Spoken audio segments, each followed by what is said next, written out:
안녕하십니까. 우리가 몰랐던 한글 이야기의 진행을 맡은 김양진입니다.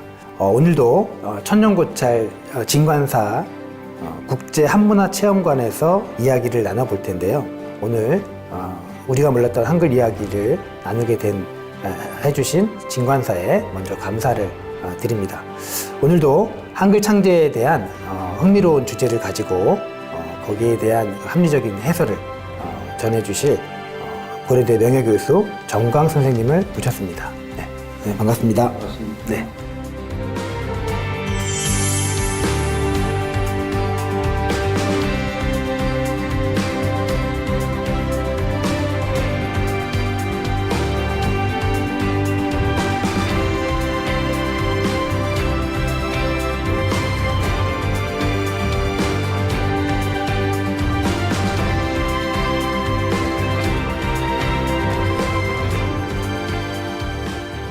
작년 6월인 것 같습니다. 작년 6월에 종로구 인사동에서 뜻하지 않은 그 유물이 발굴이 됐는데요. 훈민정음 창제 당시에 그 활자들, 그러니까 우리가 15세기 전반기에 만들어졌던 이른바 동국정운식 표기법을 담은 금속 활자 1,600여 점이 출토가 됐습니다. 서울 종로구 공평동에서 훈민정음 창제 당시의 표기가 반영된 가장 이른 시기에 한글 금속 활자가 발견됐습니다.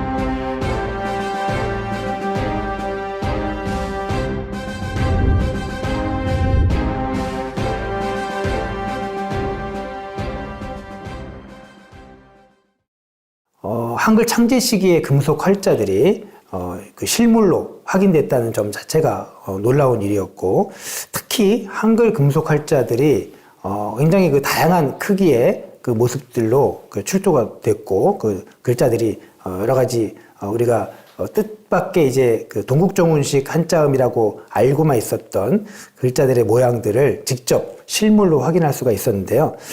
특히 제가 좀 관심이 있었던 것은 그 한문 사이사이에 그 토시로 들어가는 글자들 중에 이니, 이며 이런 것들이 그 두 글자짜리가 이렇게 하나로 이렇게 묶음으로 만들어진 연주 활자라고 하죠. 이제 그런 그 활자들도 출토가 되었더라고요.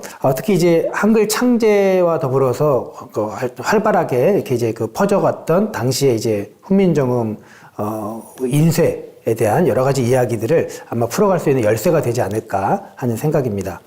선생님, 그 15세기 훈민정음 당시에 그 동국정운식 한자음을 우리가 오늘날 이제 이 활자와 함께 좀 다시금 그 상기를 할 필요가 생겼는데요. 이 그 금속 활자, 이 그 동국정운식 활자에 대해서 선생님 어떻게 생각하시는지요? 우리나라의 그 활자 문화는 세계적으로 자랑할 만해요. 조선시대에는 초기부터 교소관이라는 국영 출판사를 두어 가지고 관찬이라고 하는 국가의 출판을 했습니다. 또 주자소라는 곳을 두어서 거기서 활자를 만들어 가지고 책을 출판할 때 활자를 제공했습니다. 근데 가끔 많은 사람들이 활자본과 그 목판본을 혼동하는데, 활자본은 대체로 조선시대에는 먼저 만들어서 그것은 제출용으로 쓰고 교정본으로 썼습니다. 교정본이란 말은 뭐냐면, 활자본은 판을 해판하는 것도 쉽고 또 고치는 것도 활자를 뽑아서 다른 걸 넣으면 되니까 쉽지요. 주자소는 그런 활자들을 먼저 만들어냈고, 그걸 갖다가 교소관에서 이제 출판을 하면은 그것을 이제 국가에 납본을 하고, 그리고 일부는 왕에게 바친 다음에 중요한 재상들이 갖기도 하고, 그래서 남아있는 활자본이 있습니다. 근데 활자본이라는 거는 많이 출판할 수가 없기 때문에 그것이 책이 이제 교정이 끝난 다음에 완성되면 목판으로 이제 인쇄를 합니다. 그건 거의 무제한으로 만들 수가 있으니까. 그런데 이 목판 번호를 만들 때 활자 번호로 찍은 걸 그대로 판에 올려놓고 새깁니다. 그래서 실은 그 목판본인데 활자 번호로 오인하는 경우도 폭 많았습니다. 근데 이제 세종이 이 출판 사업에 굉장히 관심이 많았고, 물론 동국종원이라는 본인이 야심적인 그 환자음 전환체를 만들었을 때 새로운 문자를 만들어서 훈민정음이라고 했잖아요. 근데 그거를 위한 활자는 따로 주자소에서 만들어야 합니다. 근데 그때 우리가 보통 활자는 한 글자씩 만든다고 생각하는데 그렇지 않아요. 뭐 토시들은 묶어서도 했고, 심지어 사유권에서 출판할 때에는 일본의 가나 문자도 주자소에서 만들어냅니다. 그거는 뭐 길게 이어지는 가나를 잘라서 그걸 활자를 만들어 썼으니까 그런 점은 상당히 그 주자소에서 유연하게 했지요. 가끔은 우리가 그런 얘기를 해요. 구텐베르그가 직지보다 훨씬 얼마 후대에 나왔지만 그것은 뭐 5천여 부를 찍을 수 있는 대단한 출판 사업이고, 직지 같은 것은 불과 얼마 안 되는 활자본이었다. 몇 부 못 찍는. 그렇지만 지금 그 조선시대의 그 출판 제도를 보면은 인쇄본을 그 활자본을 만들고 그걸 수정해서 목판을 만드는 이런 제도가 있었던 거지요. 근데 구텐베르그는 그게 없었습니다. 그래서 그렇게 아주 피상적으로 어떤 문화와 문화를 비교하는 것은 안 하는 것이 공부하는 사람들의 태도입니다. 네, 그 동국종훈식 한자음이 우리에게 이제 중요한 시사점이 되는 이 시점에, 그러니까 동국종훈식 활자가 우리 눈앞에 실물로 이제 등장했다는 점에 대해서 좀 신기하기도 하고요. 네, 그건 나도 동감인데, 갑인자는 아주 아름다운 예술품이에요. 네. 그러나 그거는 많지가 않고 대부분 의뢰자를 만들어서 썼어요. 근데 그 갑인자가 이번에 발견됐다고 하니까 네네. 나도 놀랬고, 갑인자는 인쇄인 것만 봤는데 실물을 이번에 출토가 됐다고 하니까 상당히 놀라운 일입니다.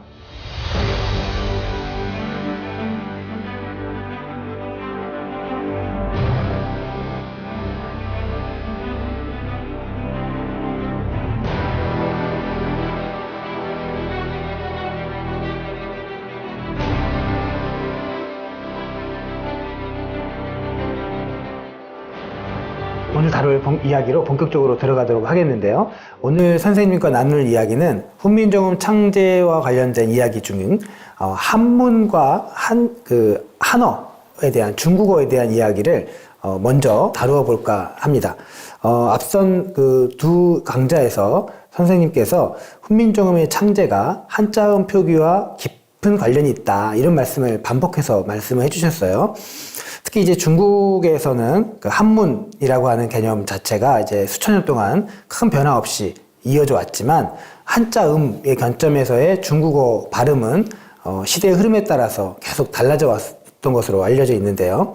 그렇다면 이런 한자음의 변화는 어떻게 이루어져 왔는지, 또 그것이 한문과 어떠한 관계가 있는지, 또 나아가서 오늘 이야기하게 될 훈민정음과는 어떠한 관계가 있는지, 이러한 문제에 대해서 우리가 잘 알고 있지 못합니다. 그래서 오늘 선생님을 모시고 그런 이제 말씀을 좀 들으면서 우리들의 궁금증을 좀 풀어볼까 합니다.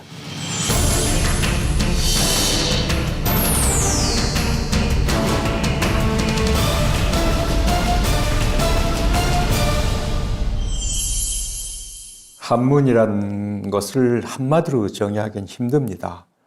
그런데 내가 중국 학자들한테 가끔 이런 질문을 합니다.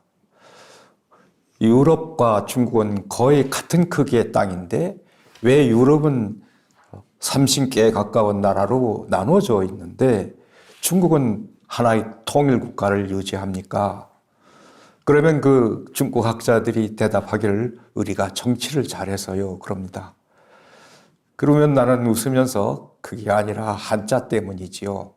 왜냐하면 한자는 발음과 관계없이 그대로 다 통용이 되죠. 그런데 유럽의 여러 나라들은 로마자를 쓰기 때문에 표음 문자라 언어가 변하니까 쓰여진 글도 변합니다. 그게 쌓이면은 서로 문화적으로 달라진 공동체가 생기고 그 사람들은 하나의 나라로 만들려고 하죠. 그래서 유럽에서는 지금 28 이상의 나라로 나눠져 있습니다. 한자는 그렇게 표의 문자이기 때문에 발음은 변해도 글자는 변하지 않습니다. 언어의 변천에 따라서 언어는 발음이 변하지만 글자는 변하지 않아요. 그래서 중국에서는 시대적으로 한자를 그대로 연연하게 쓰고 있습니다. 지역적으로도 그렇고. 그런데 그 한문이라고 하는 것은 중국어를 한자로 쓴 것이 한문이다. 일단 그렇게 정의할 수가 있죠. 우리말을 한자로 쓰면 그것은 이두가 되고, 일본말을 한자로 쓰면 그건 망요 가나가 되고, 베트남 말을 한자로 쓰면 그건 준홍이라고 하지 한문이라고 하지 않습니다. 놀라운 것은 오늘날의 보통화로 발음되는 오늘날의 중국어를 한자로 써도 그걸 한문이라고 하지 않습니다. 한어라고 하죠. 그러니까 한문이라고 하는 것은 역사적으로 쓰여온 중국어를 한자로 적은 건데, 보통 한문이라고 하는 것은 주나라 때 서울 낙양의 말을 한자로 적은 것을 한문이라고 합니다. 이 낙양의 동주 때의 서울에 있는 낙양의 말을 중국어 역사에서는 아언이라고 하는데 우아한 말이다. 그 말을 한자로 적으면은 그것이 이제 사서오경의 한문이 되지요. 그 당시 그 춘추 전국시대 때 살았던 공자께서는 산동분이 돼서 낙양의 아언을 몰랐어요. 따로 배우셔가지고 이분이 강의할 때 오고 시경을 읊을 때는 아언을 쓴다. 이게 논어에 나옵니다. 그만큼 그 아언은 그 시대에 말하자면 표준어라고 할 수가 있죠. 그런데 춘추 전국시대에 들어가면은 언어의 중심지가 달라집니다. 춘추 시대에는 뭐 각 제후들이 활거하니까 그 제후가 있는 곳이 바로 표준어가 됐고, 그 여러 개의 표준어가 존재를 했었는데 진나라가 통일을 하면서 서북방에 있는 함양이 수도가 돼서 거기의 언어가 이제 표준어로 등장을 합니다.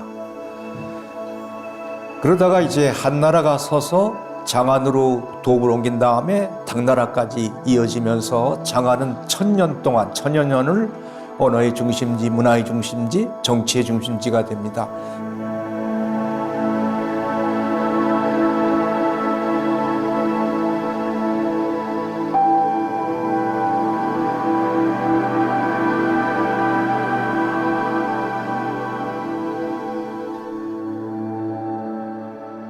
당연히 이곳의 말도 한자로 적힐 수가 있는데, 그래도 그 사서오경, 즉 불교, 유교의 경전인 한문에 비해서 이것은 항상 조금 얕잡아 보게 됐죠. 그래서 먼저 것을 사서오경의 그 한문을 고문이라고 부르고, 이거는 그냥 변문이라고 한 사람도 있고, 어떤 때는 그냥 한문이라고 부릅니다. 이 시대에 우리가 주목할 것은 이 장안의 통어라면 뭐 공통되는 말이다, 통용어다 그런 뜻인데, 통어로, 그래서 범통어라고도 부릅니다.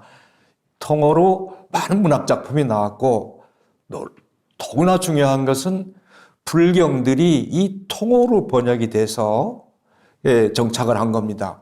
후한 때에 후한 명제가 처음으로 불교를 수입을 했으니까 그 후에 들어온 역경성이라든지 불교 경전들이 번역될 때에 통어로 번역을 했어요. 그래서 불가에서 쓰는 그 한문은 불경의 한문이고, 이 유가에서 쓰는 것은 사서오경의 한문이라 고문이라 이 둘 사이에 차이가 있습니다. 유교 유신들은 불교의 그 한문을 좀 얕잡아 보지요. 그래서 둘이 그 원수가 됩니다. 중국어의 역사에서 가장 핵심적인 것은 원나라가 건국을 해가지고 도읍을 북경으로 정한 겁니다. 당시에 거기는 연경이라고 불렀던 곳인데 원나라가 쓰면서 대도, 큰 도시라고 이름을 붙였고 거기에 말을 그 공용어로 삼았어요. 예, 몽골 사람들이 이제 중국을 지배하는 것이 원나라니까 그 사람들은 중국의 전통이 이런 건 상관없었습니다. 아까 말씀드린 아언이나 통어나 이런 거 관계없이 그 북경 지방에서 사용되는 중국어, 그걸 동북방언이라고 하는데 그 동북방언을 공용어로 삼았어요. 다 그걸 쓰게 했어요. 여기서 우리가 하나 주목할 것은 그 원나라 때 그 북경의 말이 하나 언어라고 부르는데 여러 문헌에 하나 언어라는 그 지역의 언어 이름이 나옵니다. 근데 이게 실제로 존재했다고 믿질 않았어요. 놀랍게도 한국에서 경상북도 대구에서 원본 노골대가 발견이 돼서 원나라 때 대도의 말이 북경의 말이 세상에 알려지게 됐습니다. 그 장본인이 바로 전데요. 그것이 발견돼서 세상에 알려지면서 그 중국어의 역사를 연구하는 사람들에겐 그야말로 대사건이었습니다. 커다란 충격을 주었고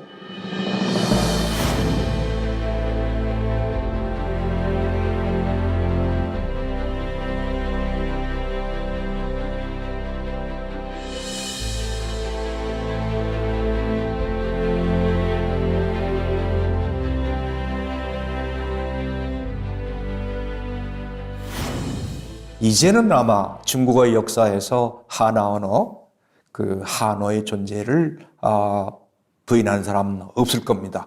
내가 1999년에 그 발견해서 세상에 보고해놨는데 이러한 그 중국어의 그 한어, 그것이 오늘날의 보통하고 그것이 중국어라고 합니다. 그러니까 중국의 학자들은 나를 별로 안 좋아해요. 자기들의 그 보통화가 원나라 때 하나 언어에서 왔다.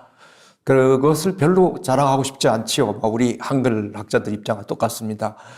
근데 이 한화 언어, 줄여서 한어라고 하는데, 한어는 지금까지 우리의 한자음의 기본이 됐던 통어와도 다르고, 아언과는 물론 크게 다르고, 전혀 새로운, 내가 보기에는 통역을 두지 않으면 통어와 한어는 서로 말할 수 없을 정도로 그런 그 차이가 납니다.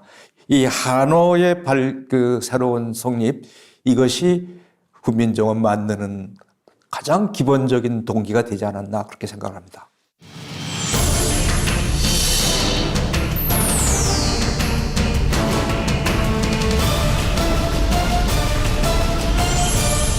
그러면 이렇게 중국에서 국가가 세워지면서 이제 그 나라의 중심인 수도가 바뀌고 또 통영 언어도 이제 달라지고 이렇게 되면서 뭐 필담으로는 이제 이게 소통이 이제 가능했겠지만 고려 말 조선조에 들어오면 아무래도 이제 그 중국어를 습득하는데 여러 가지 이제 그 어려움들이 생기고 외교를 진행하는데도 그 어려움이 생겼을 것으로 생각이 듭니다. 어떤가요? 네.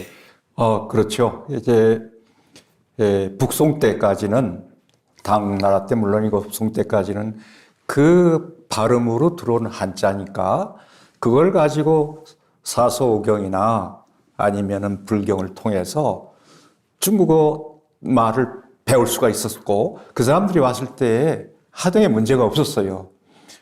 그래서 중국에 사신이 와더라도 그때 중요한 유신들은 다 사서오경으로 시험을 봐서 들어온 사람들이니까 통화를 했고 또 고려시대에 보는 많은 불승들이 중국에 가서 송나라에 가서 이름도 떨치고 보우화상 같은 분들은 그렇게 가능했던 것은 그 통호라는 그 중국어를 불경을 통해서 배운 겁니다. 그리고 최치원이 13살 어린 나이에 중국에 가서 문명을 떨친 것도 신라에서 배운 한문이라는 게 바로 중국어였어요. 그걸 우리가 많이 간과하고 있는데, 그러다가 이제 몽고가 서서 이제 원나라가 된 다음부터는 북경 말을 해야 하니까 말이 통하지 않지요. 북경의 말은 발음만 다른 게 아니라 문법 구조도 많이 달랐어요. 그래서 이제 고려에서는 원나라가 쓰니까 부랴부랴 한어도감이라고 하는 관청을 만들어서 거기에서 이제 변화된 한화 언어, 한어를 가리킵니다. 근데 이미 자기들은 아언이나 통어 같은 고급 중국어를 알고 있는데 내 저런 상스러운 말을 배우랴 하래가지고 귀족 자녀들이 안 들어가요. 그러니까 종들이 가급 종들이 들어가가지고 공부를 해서 통역을 하는데 이 사람들이야 뭐 인격도 없고 뭐 좀 미안한 얘기지만 종들이 다 그런 건 아니지만 많은 종들이 자기 이해관계에 따라서 통역도 제멋대로 하니까 이게 국가로서는 큰일이었어요. 그 사람들은 그래서 명칭도 역설이라고 했습니다. 통역하는 욕은 아니지만 아주 얕잡아 본 거지요. 그래서 어쩔 수 없어서 이제 고려에서는 충렬왕 2년에 통문관을 짓고 설치하고 거기서 양가 자제들을 뽑아다가 한화어를 가르치게 해서 한어를 배우게 해서 그 사람들을 이제 관리를 임명하셔서 비로소 역관이 나옵니다. 그때 배운 교재들이 노골대예요. 아까 잠깐 얘기했던. 그러니까 노골대 박통사라는 교재를 통해서 한어를 배운 거지요.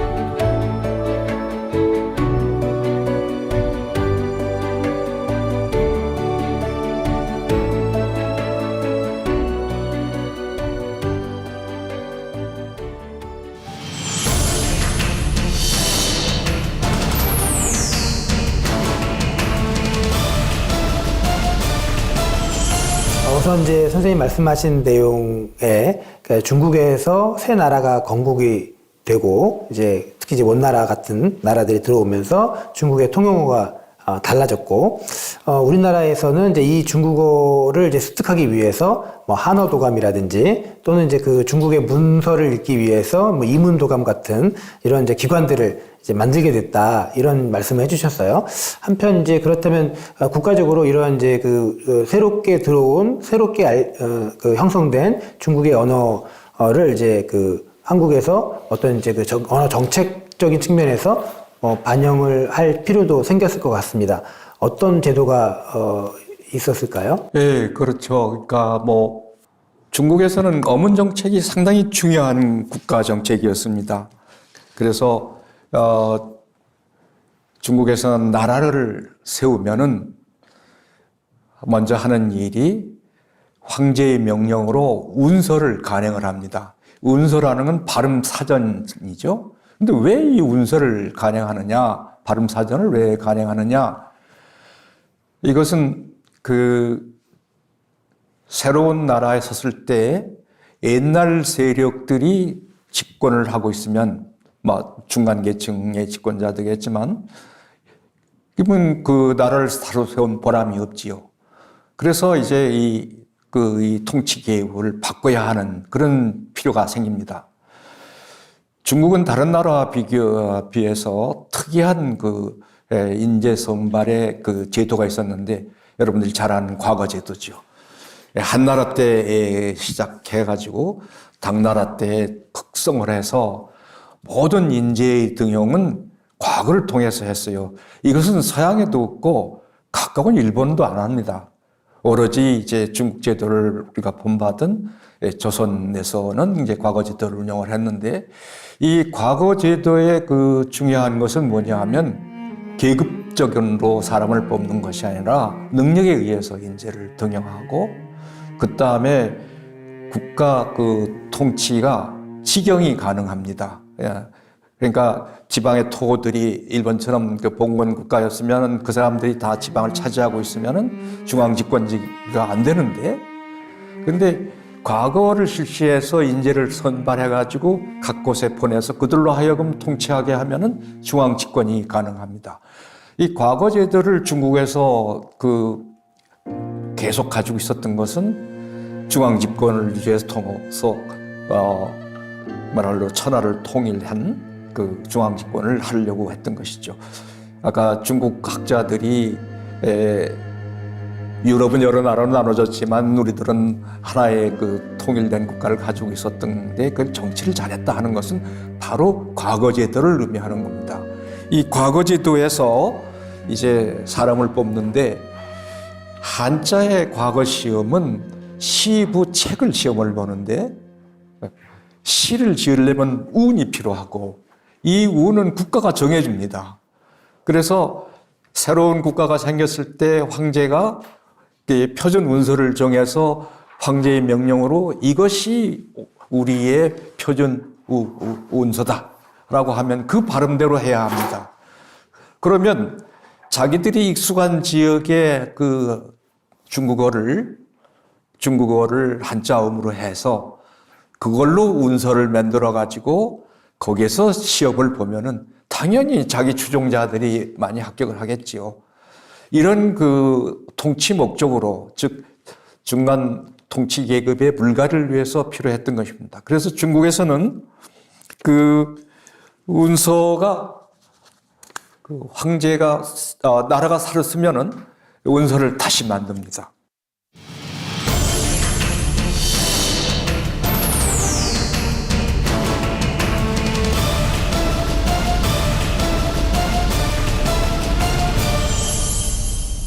그렇다면 이제 선생님께서 말씀하시는 이제 훈민정음이라고 하는 세종의 어떤 이제 문서 역시 또는 이제 동국정운이나 이런 것들도 이런 중국에서의 어떤 과거를 통한 통치 세력의 확보나 물갈이 이런 문제들하고 연결이 된다고 볼 수도 있을까요? 네.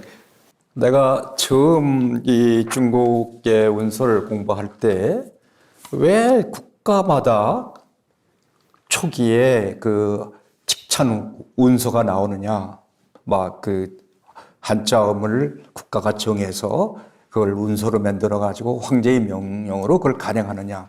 예를 들면은 가깝게는 송나라 때에 대성중수 광운이 황제의 명으로 간행된 것이고, 물론 이제 훈민정음과 관계에 있는 홍무정음도 그렇게 만들어진 것입니다. 더 올라가면 수나라 때 육법원이진 절운도 황제의 칙명에 의해서 만들어진 거고, 당나라 때의 당운도 그렇습니다. 이렇게 국가가 운서를 정해서 하는 것은 아까 좀 전에 얘기한 대로 그걸 과거 시험에 응용을 해서 통치계급의 물갈인데, 동국정운도 과연 그렇게 만들었냐 하는 것은 조금 얘기가 깁니다. 동국정운은 홍무정운과 관계가 있어요. 동국정운이 우리나라 한자음으로 중국 사람들과 대화가 안 되니까 훈민정음 어제 서문에 맨 처음에 나오는 얘기죠. 북지엄이 이어중국아 여문자로 불상통하다. 그 얘기는 결국은 같은 한자음인데 중국 사람과 우리가 발음이 달라서 소통하지 않는다. 그런 얘기인데,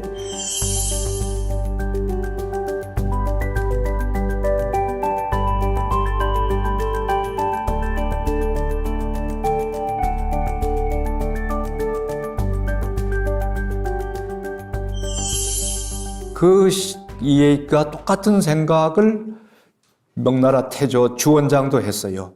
명태조도 아까 얘기한 원나라의 한어, 동북방언과 자기가 있는 금능, 낭령의 말의 발음이 다른 것은, 이것은 원나라 때 몽골 사람들에 의해서 언어가 오염됐기 때문이다. 이걸 바로 고쳐야 되겠다.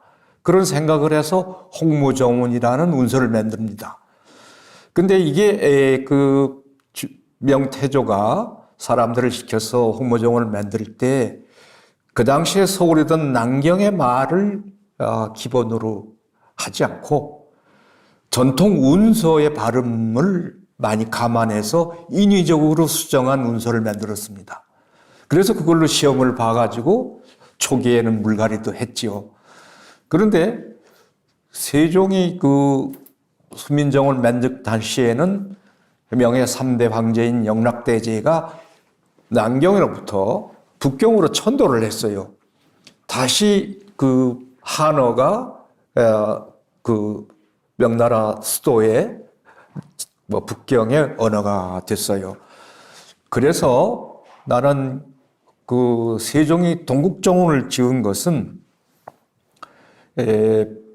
홍무정운처럼 인위적이지만 중국 전통 운서에 맞게 발음을 바꿔 놓으면은 그 지금의 그 명나라의 북경말하고는 통하지 않더라도 유식자들끼리는 서로 그 학문하는 사람든지 뭐 많은 교양 있는 사람들끼리는 한문이 통하지 않겠나 그런 생각을 하셨던 것 같고 그래서 세 문자를 만들고 동국정운을 만들었어요.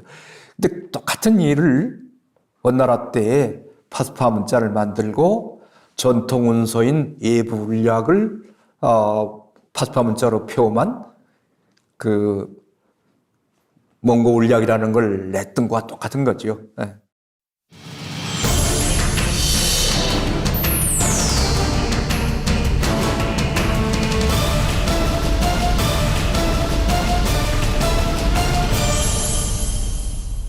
선생님 말씀은 아마 중국의 이런 이제 변화에 민감할 수밖에 없는 이제 조선의 입장에서 선생님 말씀하신 것처럼 이제 어떤 중국을 어떤 염두에 두고 여러 가지 언어 정책을 펴지 않을 수가 없었을 것이라고 생각이 됩니다. 그런 점에서 여러 가지 고충이 있었을 것 같은데요. 그 고충에 대해서 좀 더 말씀을 해주시겠습니까? 예, 그 명나라는 그 주원장 자신이 오화입니다. 장강 이남의 오화인 건 확실하고 거기서 세력을 규합해서 이제 몽골을 몰아내고 원나라를 망하게 하고 명나라를 세웠죠.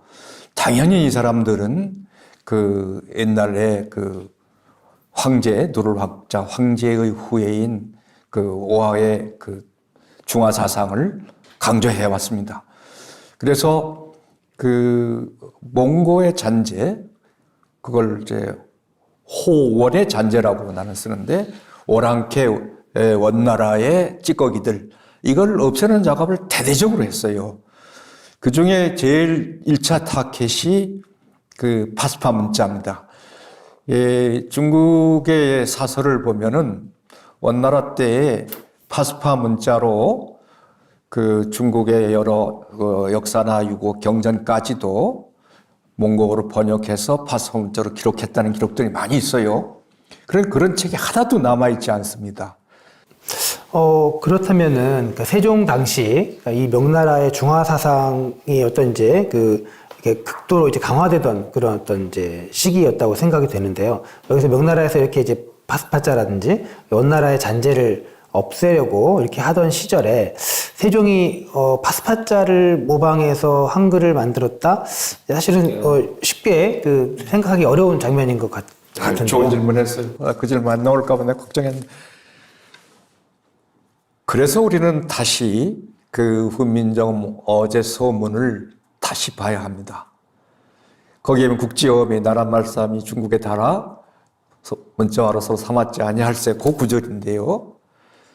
명나라가 이 새로운 문자의 창제를 눈 감아준 것은 이게 원래 너희들하고 옛 한자음을 복원시켜서 통화하기 위한 것이다.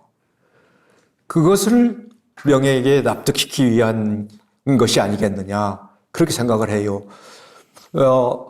명나라 쪽에서도 저희들이 그 한문을 제대로 배워가지고 우리 발음으로 배워가지고 우리하고 통화를 하는데 잘 쓰겠다고 하는데 그걸 굳이 막을 필요가 있겠느냐 이런 목적으로 국지어미 여중국 여문자 불상유통 이런 서문을 쓰지 않았나. 그렇지 않고야 훈민정음 서문의 맨 앞에 그 얘기가 들어간 이유는 뭐 그렇게도 생각할 수가 있습니다. 그래서 놀랍게도 그 세종실록을 뒤져보면은 언문 만드는 거를 명나라에서 금지시켰다는 말은 없어요. 예, 그건 참 놀라운 일인데, 그 제말리의 반대상서에는 참 그거에 대한 걱정을 많이 했는데, 세종실록 어디에도 또 다른 실록에서도 그 후의 실록에서도 명나라가 이 언문 만드는 걸 금지시켰다 그런 구절은 없습니다. 우리가 몰랐던 한글 이야기를 다루고 있는데요. 이제 오늘은 그 중에서 한문과 한어라고 하는 이제 그 훈민정음 창제의 한 배경의 지식을 정광 선생님의 강의를 통해서 들어보았습니다. 선생님의 오늘 그 강의 소감을 좀 들으면서 오늘 강의를 마무리할까 합니다. 선생님, 네. 네, 내가 처음에 이 훈민정음은 한자음을 위한 글이다라고 썼을 때 많은 사람들이 충격을 받은 것 같고 많은 비판을 해왔어요. 언문보다는 훈민정음이 더 그럴듯한 명칭이다 생각을 해서 훈민정음이라는 이름이 최근에 갑자기 아주 많이 등장을 합니다. 근데 그걸 사실을 알아보면 그게 아니거든요. 그 다음에 그 세종의 어제섬은 이것도 똑바로 우리가 이해를 해야 하는데 그런 그 연구가 전혀 없었다. 그래서 한글을 이해하려면은 그 중국어의 역사라든지 주변 정세라든지 제왕의 통치 방법이라든지 어문 정책이라든지 이런 걸 아울러 살펴보지 않으면 안 된다. 그래서 나한테 많은 비난을 한 사람들에게 내가 내린 답은 딱 하나예요. 공부 좀 하세요. 예, 오늘 그 프로를 시청하는 여러분들도 공부하셔야 됩니다. 네, 한글의 위상이 점점 높아지고 있고요. 한국어와 한글에 대한 세계인의 관심도 그에 따라서 높아지고 있는 것이 현실인데요. 세종대왕께서 한글을 창제할 때의 어떤 시대 상황들도 아마 오늘날의 그 시대 상황과 또 여러 가지 그 다른 측면에서 연결되어 있다고 생각이 됩니다. 사실 세종대왕이 오늘날 우리가 한글과 한국어가 이렇게 전 세계인들의 주목을 받게 될지 알고 있었을까 하는 그런 이제 생각도 해보면서요. 오늘날 이런 때일수록 우리가 더 우리 글, 또 한글과 또 한국어에 대한 깊은 관심을 가지고 더 공부하고 더 연구해야 되겠다. 이런 어떤 마음가짐을 선생님 말씀을 통해서 다시 한번 갖게 됩니다. 총 12부로 마련된 우리가 몰랐던 한글 이야기, 오늘 그 세 번째 이야기를 나누었습니다. 다음 시간에는 더 흥미롭고 재미있는 이야기로 한글과 만나는 시간을 갖도록 하겠습니다. 훌륭한 강의를 해주신 고려대학교 명예교수이신 정광 선생님께 감사 인사를 드리면서 여기서 오늘 강의를 마치도록 하겠습니다. 네, 감사합니다.